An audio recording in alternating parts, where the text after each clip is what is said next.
The results were supposed to be the best news of my life. Instead, I was sitting in a fertility clinic in Gangnam, Seoul, staring at a doctor who looked like she wanted to crawl under her own desk and never come out, while I tried to figure out why she kept opening her mouth and closing it like a fish someone had yanked out of the Han River. "Dr. Yoon," I said, keeping my voice very calm, very measured, very much the opposite of how I felt. "You said there was a complication, so talk." Dr. Yoon Murray pressed her hands flat against her desk. She was a composed woman, late 50s, the kind of doctor who had delivered devastating diagnoses without blinking. Right now she was blinking a lot. "Mr. Han," she said carefully, "before I explain, I want you to know that our clinic takes full legal and financial responsibility for what occurred. That is not the same as explaining what occurred." She exhaled. "The sample used for your IVF procedure last month was not the donor sample you selected." I tilted my head. "Say that again." "Due to a labeling error in our cryogenic storage unit, your procedure was performed using a different sample entirely." She paused. "4 different samples, actually." The room went very quiet. "I am Han Jiwoo. I am 23 years old. I run the most successful, independent interior design firm in Seoul. I once negotiated a 400 million won contract over cold ramen because the client rescheduled and I refused to waste food. I do not panic, I assess, I respond, I win." 4, I repeated. "The samples were stored in adjacent units and were mislabeled during a system migration last quarter. We did not discover the error until your preliminary blood work flagged an anomaly in the genetic sequencing." I looked down at my stomach, still flat, still mine. The baby was 6 weeks along, barely a whisper, but I had already started talking to him on the commute to work like an absolute unhinged person, and I did not regret a single word. "I'm keeping the baby," I said. "Mr. Han, we strongly recommend you consider all your options before Dr. Yoon." I looked at her directly. "I did not spend 4 months on hormone therapy, 2 egg retrievals, and enough injections to make a pincushion jealous just to walk out of here empty-handed because your storage unit had a labeling problem. I am keeping my baby. What I need from you right now is the names of the 4 men whose samples were used." She reached for a folder. Her hands were not entirely steady. She opened it. She pushed it across the desk. I read the first name and felt something cold move through my chest. Shin Taeyong, 29. CEO of the Shin Group, publicly one of Seoul's most powerful investment conglomerates. Privately, according to every whispered conversation I had ever overheard at high-end client dinners, the man who controlled half of Gangnam's underground financial network. The second name, Kwon Sho-kyun, 28. Chairman of Kwon Industries, legitimate shipping empire on the surface. Something considerably less legitimate underneath it, if the rumors about Incheon's port authority were to be believed. The third, Oh Yoon-won, 29. Director of the O Medical Foundation, which funded half the hospitals in the city and also, allegedly, certain operations that definitely did not appear in any hospital's public budget. The fourth, Lim Chae-jin, 27, the youngest, no listed occupation. Just an address in Songbuk-dong that made Dr. Yoon's assistant look visibly uncomfortable when she saw me reading it. I closed the folder. I sat with that information for approximately 10 seconds. Then I said, "I need to know something, and I need you to be very honest with me." Dr. Yoon nodded. "Is there any way to determine which of the 4 samples actually resulted in conception? As in, whose DNA is actually the father's?" She hesitated. "A paternity test after birth would confirm it definitively. Prenatal testing is possible but carries a small risk at this stage. We would need the cooperation of all 4 men for comparison samples." I thought about that. 4 mafia bosses. One very small, very determined baby. One very unimpressed me. "Wonderful," I said, standing up and buttoning my coat. "And I assume your clinic's legal responsibility includes notifying them?" "We are obligated to inform the biological father once identified, yes. But Mr. Han, these are not ordinary men. If you know who they are, then you understand that their reaction to this information could be complicated." Yes, I picked up my bag. So is carrying a child whose father might be one of 4 crime lords, but here we are, Dr. Yoon. Here we absolutely are. I walked out of the clinic into the sharp October air of Seoul and stood on the pavement outside for exactly 30 seconds. Then my phone rang. Unknown number. I answered it, because apparently this was simply the kind of day I was having. The voice on the other end was low, controlled, and entirely too calm for a man who had just found out what I suspected he had just found out. "Han Jiwoo," he said. "Not a question. We need to meet." I did not recognize the voice, but something in it made the hair on the back of my neck stand up, and my psychometry hummed under my skin the way it always did when something dangerous was about to make contact.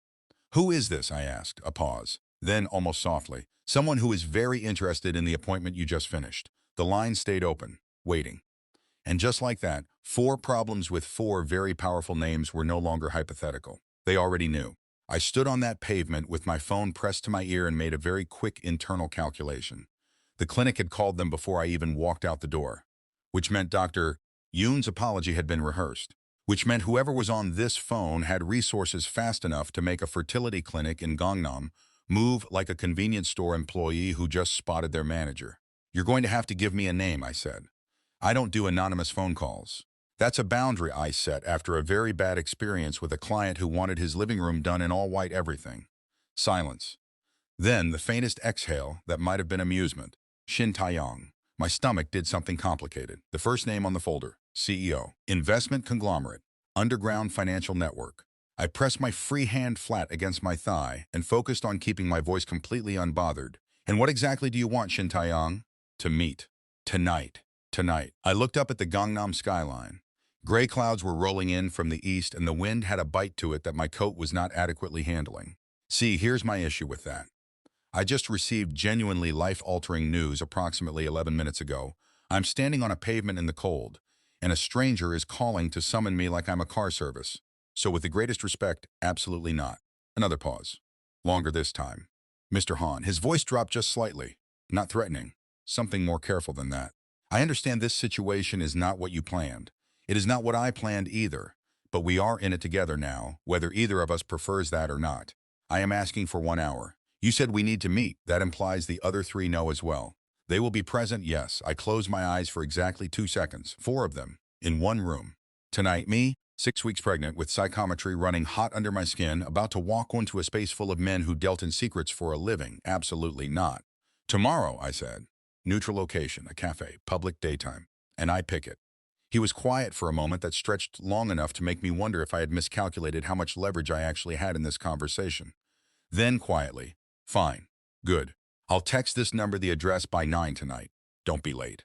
I hung up before he could respond and then stood very still on the pavement, staring at nothing, while my heart did its absolute best to escape my ribcage. Okay, Jiwoo, think. My psychometry had been with me since I was 16. I could read the emotional history of any object I touched with bare skin. Grief, joy, rage, love, all of it transferred like a current. It was why I wore gloves on the subway. It was why I never shook hands at networking events. It was why I was exceptionally good at my job, because I could walk into a room, touch a wall, and know exactly what kind of life had been lived inside it. It was also why I was already dreading tomorrow. 4 mafia bosses in one room meant 4 lifetimes of violence, grief, and complicated moral history waiting to transfer through any accidental touch. I needed to keep my gloves on. I needed to keep my head clear. I needed to not let any of them get close enough to make contact with my bare skin. Simple, easy, completely manageable. I started walking toward the subway station. My phone buzzed. A text from the same unknown number. "There are 3 others who will also be reaching out tonight. I suggest you answer."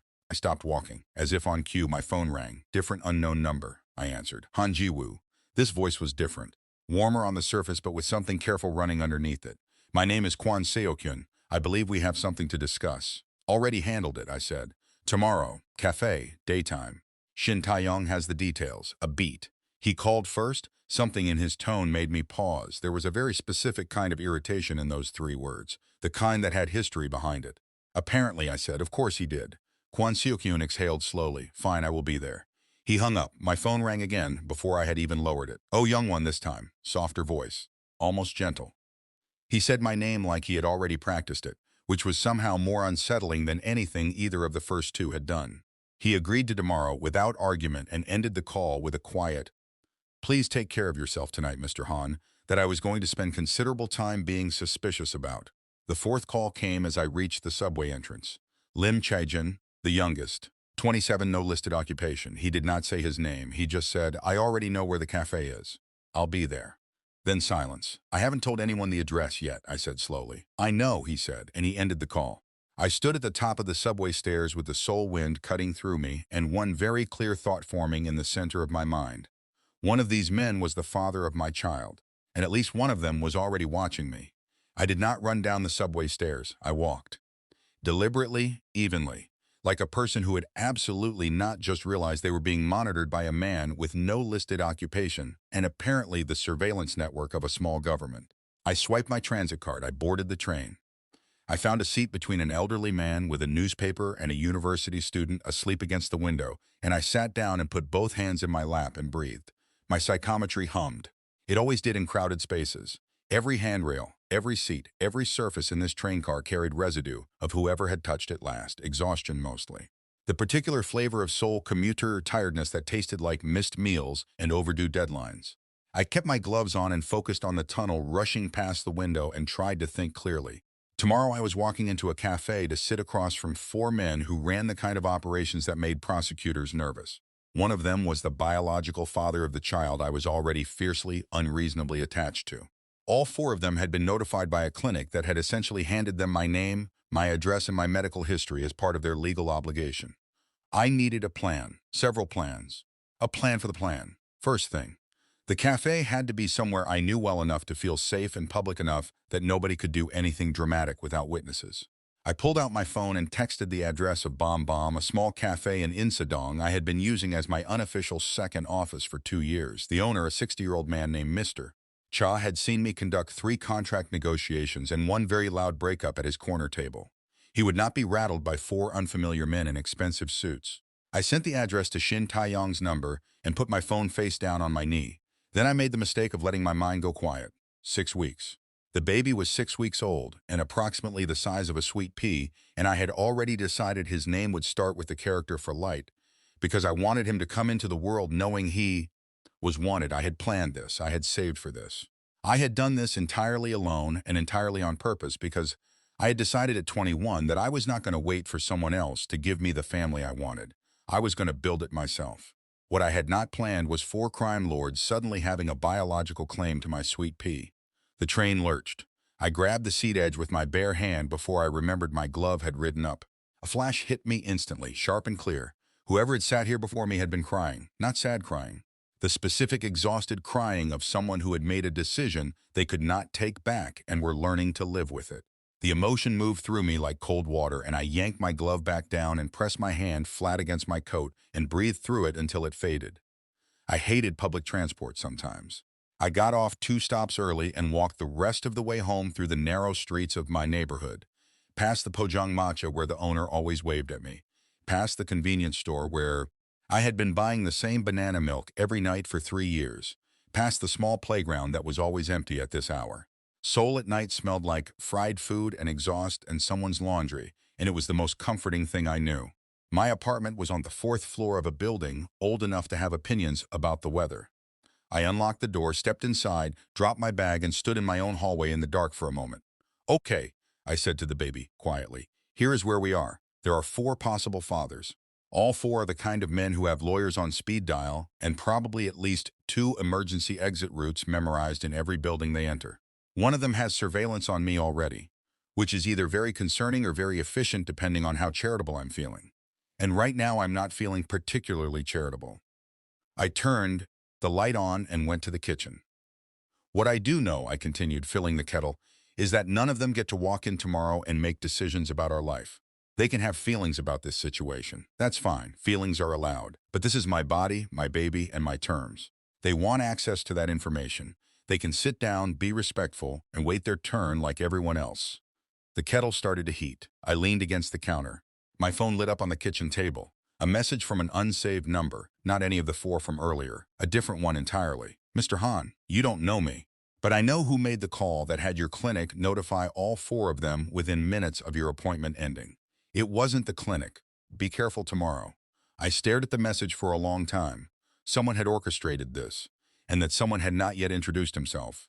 I read the message 3 more times.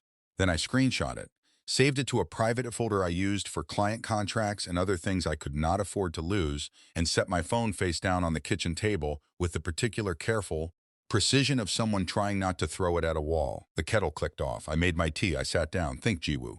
The clinic's explanation had been clean. "Too clean, doctor." Yoon had that folder ready before I finished asking my first question. The legal language was already prepared.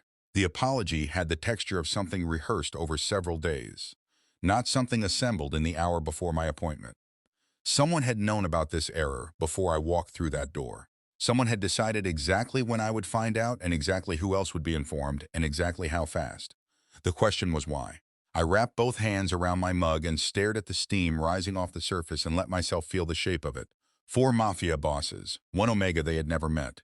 Fertility clinic mislabeling sperm samples. It was either the most catastrophic administrative accident in Seoul's medical history, or it was something considerably more deliberate, and I had not survived 3 years of running my own business by believing in coincidences this size. My phone lit up again, same unknown number. I know you're reading this. You're smart enough to have screenshotted the last one already. I picked the phone up. Who are you? I typed back. The reply came in seconds. Someone who was supposed to benefit from this situation and decided he couldn't go through with it. That's all I can say tonight. Tomorrow at the cafe, watch Shin Taeyong's left hand. When he's lying, he taps his index finger twice against whatever surface is closest. You'll need to know that. I stared at the screen. Then I typed, "Why are you helping me?" No reply. The number went dark. I sat in my kitchen for a long time after that, drinking my tea and having a very serious internal conversation about the life choices that had led me to this precise moment. I was 23. I had a thriving business, a comfortable apartment, a baby the size of a sweet pea, and apparently a mysterious informant who was either genuinely trying to protect me or running a considerably more complicated manipulation that I had not mapped out yet. Both were possible. I was going to operate as though both were equally likely. I went to bed at midnight with my gloves on, which I only did when I was genuinely unsettled, because skin contact with my own sheets after a day like this one would have kept me awake until dawn, reading the emotional residue of every anxious night I had ever spent in this bed. Sleep, when it came, was shallow and full of the particular restlessness of a body that knew tomorrow was going to be significant.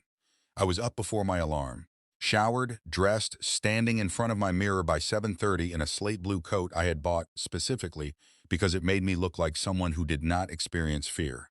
I pulled on my gloves. I looked at my reflection for a moment. We are walking in there calm, I told myself quietly.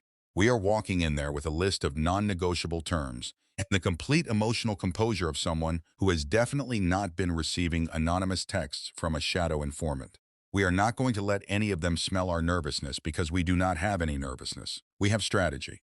My reflection looked only partially convinced. Bomb Bomb Cafe opened at 8. I arrived at 8:15, ordered my usual, told Mr. Cha I was expecting 4 guests and that if anything felt wrong, he should feel free to call his nephew, who was a police detective. Cha nodded like this was a completely ordinary request and brought me a slice of walnut cake he said I needed for the baby, which meant he had been paying attention to more of my personal monologues than I had realized. They arrived at 9 exactly, all 4, together, which I had not anticipated, and which told me they had already been in contact with each other before this meeting, which was its own category of information. Shin Taeyong came through the door first. Tall, composed, dark suit, the kind of face that had probably never registered surprise in his adult life. He scanned the room once, found me, and crossed to the table with the unhurried confidence of someone who considered every room his the moment he entered it. Behind him, Kwon So-kyun, broader, slightly warmer in the eyes, but with a jaw set like a decision already made. Then Oh Young-won's softer features, the gentle face that I immediately trusted least because gentleness in that world was either real or it was a weapon. And last, Lim Chae-jin. He was the youngest, but he walked in like the room had been expecting him specifically. His eyes found mine before he had fully cleared the doorway, and something in my psychometry lurched sideways under my skin even through my gloves. Like proximity alone was enough. Shin Taeyong sat down across from me and placed both hands flat on the table, his left index finger tapped. Twice. He hadn't said a single word yet. I filed that away in the part of my brain reserved for things that were going to matter later, and picked up my tea with both hands and waited. If Shin Taeyong wanted to open with a performance of composure, I could outwait him without breaking a sweat. I had once sat in silence across from a client for 4 full minutes before he cracked and agreed to my original quoted price. 4 minutes was nothing. He lasted about 8 seconds. "You look calmer than I expected," he said. "I look exactly as calm as I am," I said, "which is entirely calm. Would any of you like something to drink, mister? Cha makes a very good barley tea, and I feel like some of you need it." Kwon So-kyun blinked. Oh Jungwon's mouth curved slightly at the corner. Lim Chae-jin just watched me with those quite too perceptive eyes and said nothing. Shin Taeyong leaned forward. "Mr. Han, I want to be straightforward with you about why we're here." His left hand was resting on the table. Still. I watched it the way I watched structural walls in renovation projects, looking for the crack that was already there. "Please do," I said. "The situation with the clinic is being handled legally. Our respective teams have already been in contact with the facilities board. There will be a settlement. What we need to discuss is the matter of the child and how we proceed from here. How you proceed, I repeated pleasantly. Interesting framing. As though I'm a contractor you're all bringing onto a shared project. That is not what I meant. Then clarify what you meant, because from where I'm sitting, 4 men I have never met just walked into my cafe and opened with the word we, and I need you to understand that there is no we yet.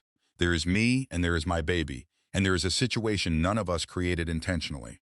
So before anyone starts talking about proceeding, I would like someone to explain to me how the clinic notified all 4 of you within minutes of my appointment ending yesterday. The table went quiet. Shin Taeyang's index finger tapped, twice, against the table edge. There it was. The clinic followed standard legal protocol, he said smoothly. The clinic called you before I left the building, I said, just as smoothly. Standard legal protocol for a facility that size involves internal review before external notification. That process takes days, not minutes. So I will ask again, how did you find out so fast? Oh, Youngwon cleared his throat softly, Mr. Han, I think what Taeyang means is that we have existing relationships with several medical institutions in Seoul. When flags are raised involving our names, we tend to hear quickly. That is a very elegant way of saying you have people inside the clinic, I said.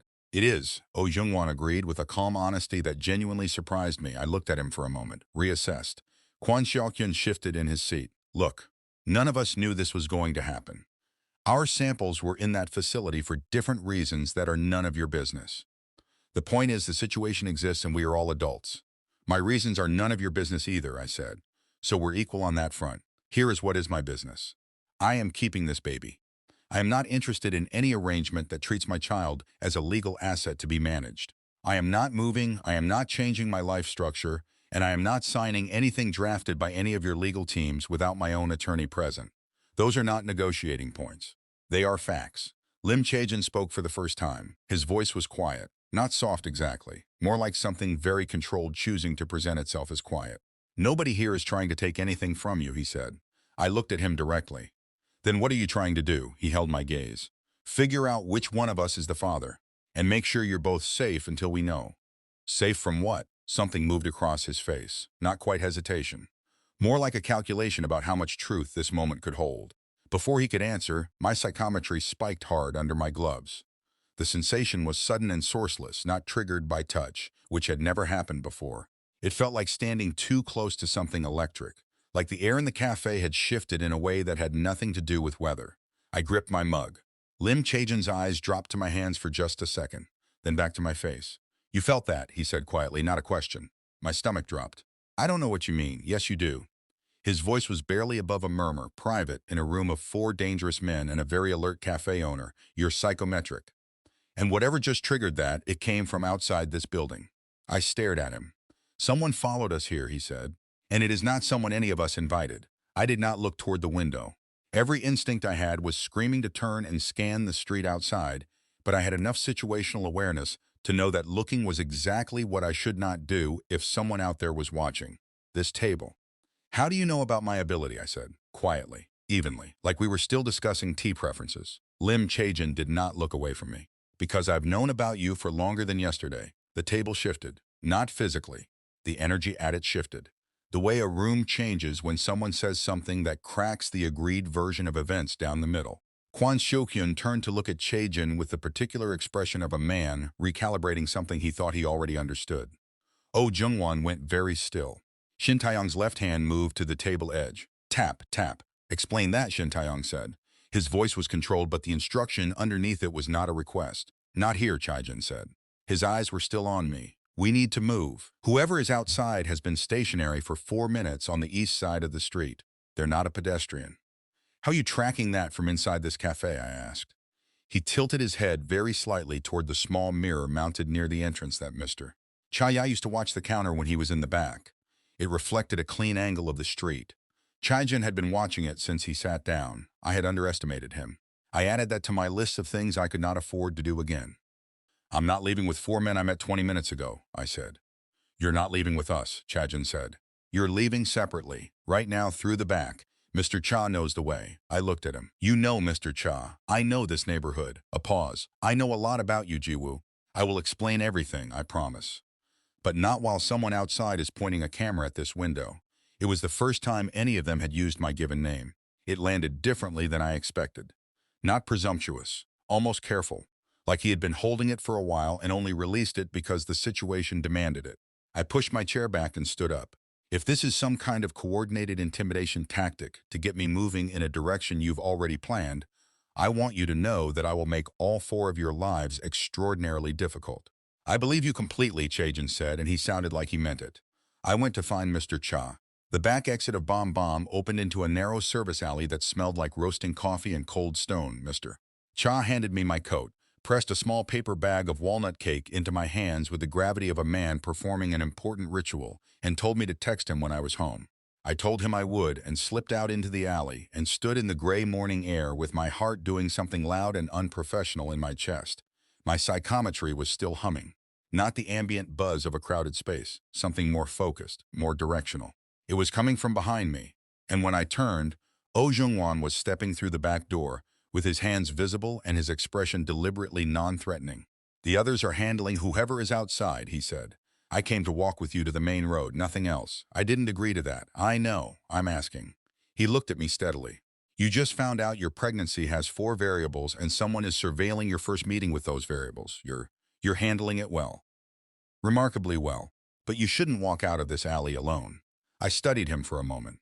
The gentleness in his face was real. I could feel it from 2 meters away without touching anything, which was unusual enough that it made me trust it slightly more than I wanted to. "Fine," I said. "But you walk beside me, not behind me." Of course, we walked. The alley opened onto a side street and the city noise came back in full. He kept pace with me without crowding my space and said nothing, which was exactly right and made me more suspicious of him than almost anything he could have said. "You're the one who's going to be hardest to read," I told him. He glanced at me. "Why? Because you're actually kind.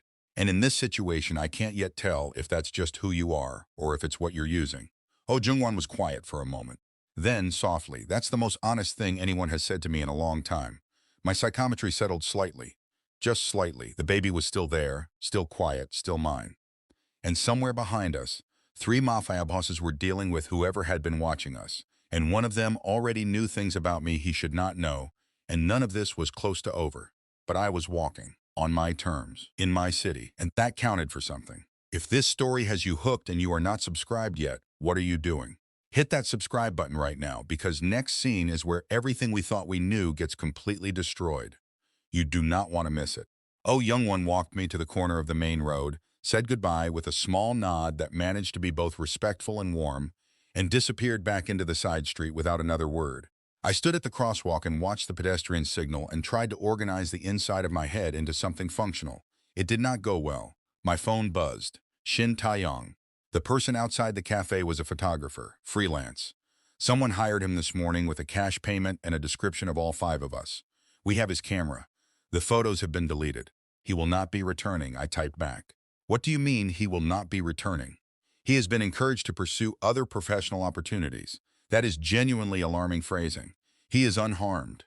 He is simply reconsidering his career." I stared at the message, then typed, "Who hired him?" A pause longer than I liked, then, "We don't know yet. Chae-jin is working on it." I put my phone in my pocket and crossed the street when the signal changed and walked the 3 blocks before I stopped outside a small convenience store and bought a banana, milk because my hands needed something to do and my body needed sugar, and sometimes self-care looks like standing on a Seoul pavement, drinking banana milk while your life reorganizes itself around you, without your permission.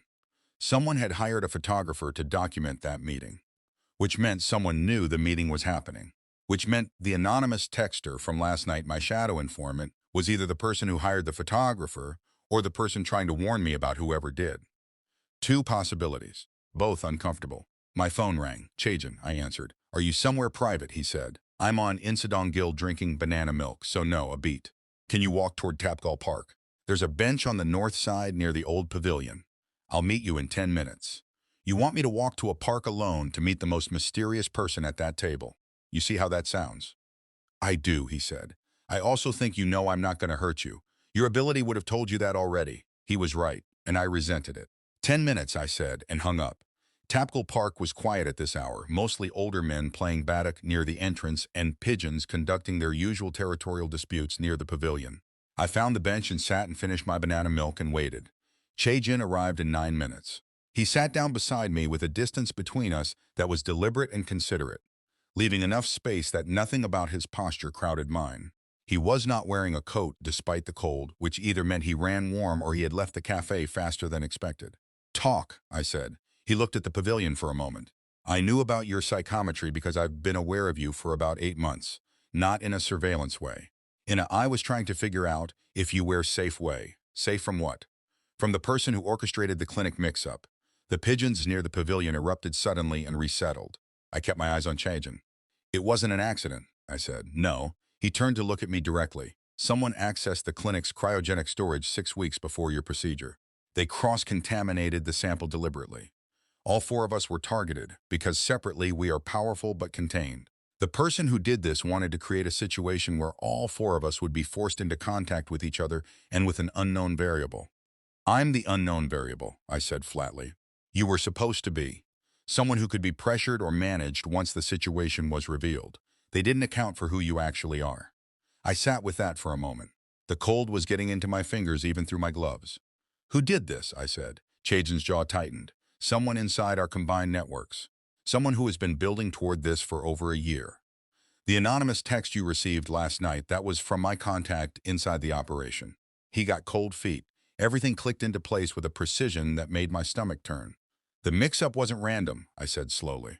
"They picked me specifically." "Yes. Why?" Chaejin was quiet for long enough that I turned to look at him fully. Something in his expression had shifted. Not to coldness. To something that looked, unexpectedly, like guilt. "Because," he said carefully, "6 months ago, someone inside my organization found your name in a file. A file about Omega individuals in Seoul with documented psychometric abilities. You were flagged as a potential asset." He paused. "I shut it down the moment I found out. But someone else copied the file before I did." The bench felt very solid under me suddenly, very fixed. "You're telling me," I said very quietly, "that this started because someone in your organization decided my ability made me useful." "Yes, and the baby," his voice dropped. "The baby was never part of anyone's plan. That part is real. That part is just yours." I looked at the pavilion for a long time. The cold settled around us both. "Get out," I said softly. He didn't move. "Ji-woo, I need you to get up and walk away right now before I say something I can't take back. Because right now I am sitting here pregnant and alone on a bench in Tapgal Park, and I just found out my child's conception was the side effect of someone treating me like an asset to be acquired. And I need 30 seconds without any of you near me." He stood, quietly, without argument. But before he left, he placed something on the bench beside me, a folded piece of paper. "The name of who started this," he said. "You deserve to know first." His footsteps moved away across the gravel. I stared at the folded paper for a long moment. Then I picked it up. The paper was folded twice, clean creases. The kind of fold that came from someone who was precise about small things, which told me Lim Chaejin was precise about everything. I held it between my gloved fingers for a moment before opening it, because some part of me understood that whatever name was written inside was going to reorganize everything I thought I understood about this situation. I opened it. 2 words, a name I recognized, Yu Sangho. I sat with that name for a full 30 seconds while the pigeons resettled near the pavilion, and 2 elderly men laughed about something near the park entrance, and Seoul continued moving around me, with complete indifference to the fact that my understanding of the last 24 hours had just collapsed and rebuilt itself into something darker. Yu Sangho was the director of Gangnam Fertility and Wellness, not Dr. Yoon, above Dr. Yoon. The man who had built the clinic from a small private practice into one of the most prestigious fertility centers in the city. A public figure. A donor to 3 children's hospitals. A man whose photograph appeared in medical journals next to words like pioneering and ethical. He was also, I realize now with a clarity that felt physical, the man who had personally called me 8 months ago to recommend his clinic after my previous facility closed. He had reached out to me. I had assumed it was a referral from my doctor. I had never verified it. I had walked into that clinic because Yu Sangho put me there. I stood up from the bench. The cold hit me fully for the first time since I had sat down, cutting straight through my slate blue coat, and I welcomed it because it was real and immediate and mine. My phone was already in my hand. I called Chaejin. He picked up on the first ring. "Yu Sangho personally recruited me to that clinic," I said. 8 months ago. A phone call. I thought it was a referral. A pause. "I know. That's in the file. You've had this file and you've been watching out for me for 8 months. And you didn't think to warn me before I went through 4 months of hormone therapy and 2 retrievals, and actually got pregnant." The silence that followed was not comfortable for either of us. I didn't have confirmation until 3 weeks ago, he said. And by then you were already 6 weeks along and I was trying to find a way to tell you that didn't put you at immediate risk. What risk? Sangho doesn't know his plan produced a pregnancy. He tampered with the samples to force all four of us into legal and personal entanglement with each other, using you as the mechanism. He expected the procedure to fail. He expected you to come back for another round and for the contamination to be discovered in a controlled way that he managed. He did not expect it to work. I started walking, not anywhere specific, just moving because standing still felt impossible. So he doesn't know about the baby, I said. Not yet. But the photographer this morning was his, which means he knows the five of us met, and he will start pulling threads. How long before he finds out? Days. Maybe less. I walked past a street vendor selling hotteok, and the smell hit me with a wave of nausea that had nothing to do with morning sickness and everything to do with adrenaline. I stopped and breathed through it. I need to meet all four of you again, I said. Today. Somewhere he cannot put a photographer. I can arrange that. And Chajin. I stopped walking. When we sit down, you are going to tell me everything that is in that file. Not the version you decided I could handle everything. Yes, he said quietly. I know. The location he sent me was a private dining room above a Korean barbecue restaurant in Jongno that apparently belonged to Kwon Shokyun's family and had no exterior windows on the upper floor. I arrived to find all four of them already there, seated, with the particular focused energy of men who had spent the time between our last meeting making calls and making decisions. I sat down. I put the folded paper in the center of the table. You Sango, I said. Someone in this room needs to explain to me right now what he wanted badly enough to use my body and my baby to get it. Kwon Shokyun looked at the paper, then at Shin Taeyong. Shin Taeyong's hand was flat on the table, not tapping. For the first time since I had met him, his left hand was completely still. Sangho wants what all four of us have, he said. Control of the northern supply corridor, the port access, the medical licensing network, the financial infrastructure. Separately, we would never cooperate. But bound together by a legal and biological situation, none of us could walk away from cleanly, forced into the same rooms, the same conversations. He paused. He was going to use the paternity dispute to broker himself in as the mediator, the one person all four of us would have to deal with. Oh, Youngwon spoke softly. He wanted to make himself indispensable to all of us at once. By making me the problem you all had to solve, I said. Nobody argued with that. I looked around the table at four men who had walked into this as targets and were now sitting across from the person their enemy had used as an instrument, and something shifted in the room. Not comfort, not forgiveness, something more complicated and more honest than either. So, I said, we have a common enemy. A baby whose father is still unknown, and a man who does not yet know his plan worked in a way he never intended. I folded my hands on the table. Here is what I propose. We find out which one of you is the father through prenatal testing this week. We deal with Sangho together before he finds out about the pregnancy. And from this moment forward, every decision about my child goes through me first. Not your lawyers, not your teams, me. The room was quiet. Then Lim Chaejin, who had been watching me with that expression I still could not fully name, said, I'll arrange the paternity test for tomorrow morning. Shin Taeyong nodded once. Kwon Seokyun said agreed. Oh Jungwon looked at me with those steady, genuine eyes and said simply, whatever you need. It was not warmth exactly. It was not trust yet. But it was four dangerous men choosing to follow the lead of someone they had underestimated. And that, for now, was enough. My baby shifted. The faintest sensation, probably too early to be real movement, probably just my imagination. But I pressed my hand to my stomach under the table anyway. We were still here, both of us. And we were not done. The paternity results were supposed to arrive by 10 the next morning. Chaijin had arranged everything through a private genetics lab in Mapo that apparently owed Oh Youngwon a considerable favor.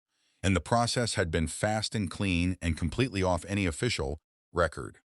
I had given my sample without ceremony, gone home, eaten half a container of leftover donjijjigae, and told the baby that whatever the results said, nothing was changing. That was the truth. I needed it to stay the truth. By 9:58, I was sitting on my kitchen floor with my back against the cabinet because the chair felt too formal for the kind of waiting this was. My gloves were off. My hands were bare against the cool tile, and I was letting the apartment speak to me the way I sometimes did when I needed grounding. This place carried 3 years of my life in its walls.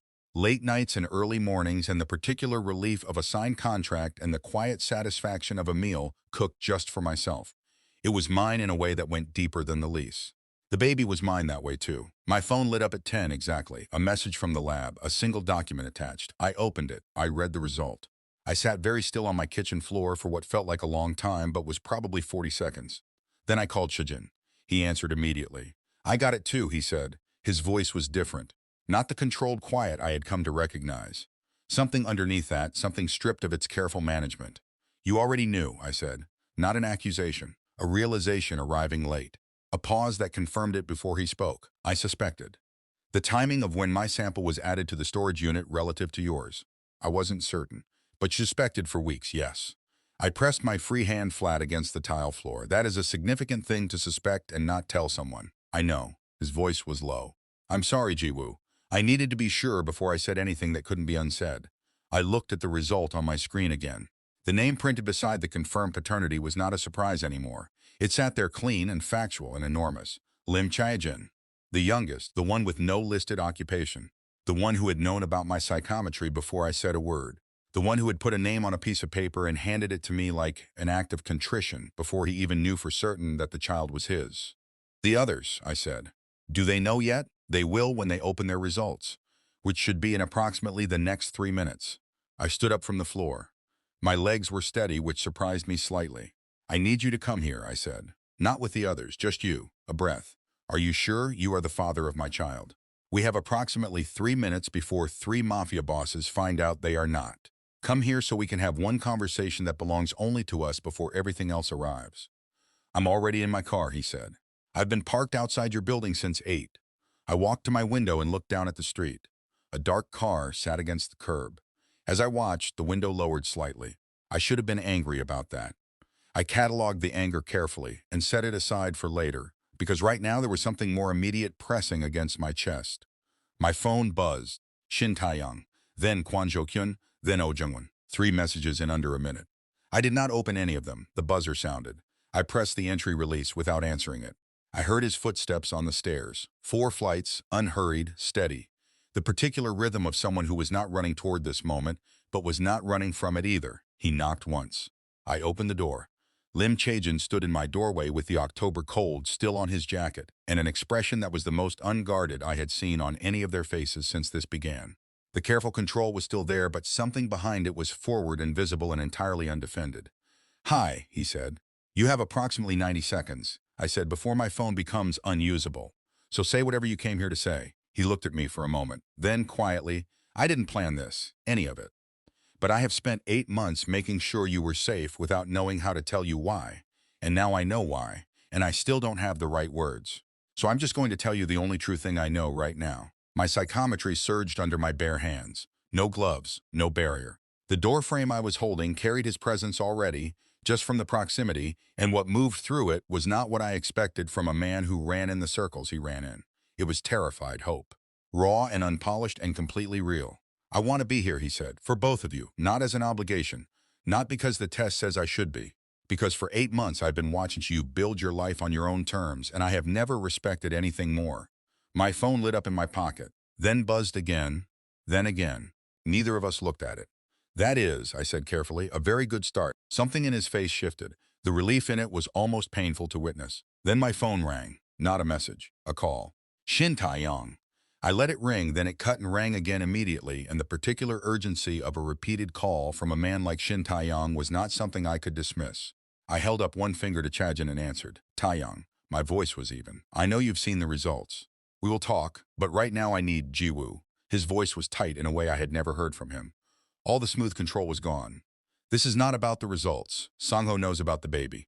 Someone from the lab contacted him 20 minutes ago. The cold moved through me from the inside. He's already moving, Taeyang continued. We have maybe 2 hours before he does something we can't contain. You need to not be in your apartment right now. I looked at Chajin. He had heard.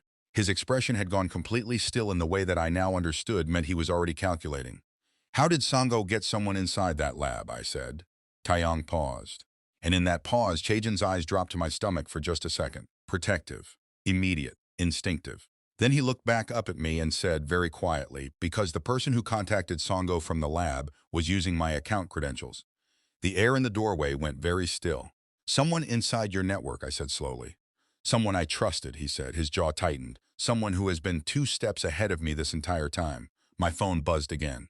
A text from the anonymous number, my shadow informant, the one who had warned me the night before the cafe meeting, One line, "I'm sorry he found me. He knows I've been helping you." Run. Then the number went dead. Che-jin reached out and his hand closed gently around my wrist over the bare skin, and the contact hit me like a current. Not threat, not violence. Something fierce and certain, and pointed entirely outward, like a shield that had just decided what it was protecting. The baby moved, real this time, unmistakable. A flutter so small and so alive that my breath stopped. Che-jin felt me go still. "Jiwoo." "He moved," I whispered. For one suspended second, in the middle of everything closing in around us, Lim Che-jin looked at me with an expression I was not ready for and would not forget. Then his phone rang. He answered it, listened for 4 seconds, and said, "We need to go, now." "Where?" I said. He looked at me, and for the first time since I had met him, Lim Che-jin, with no listed occupation and too many secrets, looked genuinely afraid. "Sang-ho isn't coming for you," he said. "He's already here." A sound from the stairwell. Footsteps. Coming up. Sang-ho is already in the building. The baby just moved for the first time. And the man who has been protecting Jiwoo from the shadows for 8 months is standing in his doorway with everything on the line. More is coming. If you are not subscribed yet, you are going to miss everything. Hit subscribe right now. Mukky BL got you always.